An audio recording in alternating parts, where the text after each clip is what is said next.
Франция отказа да предостави въздушното си пространство за военни полети, свързани с транспортиране на оръжие към Израел.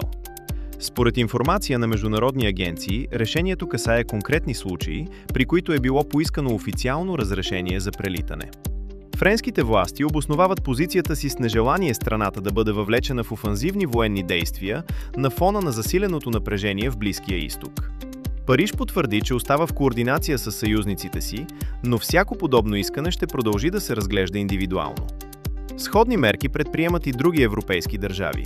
Испания затвори небето си за американски военни самолети, обвързани с операциите срещу Иран.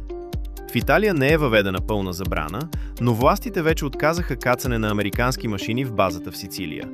Тези действия на европейските столици демонстрират стремеж към предпазливост и ограничаване на участието в преки военни действия.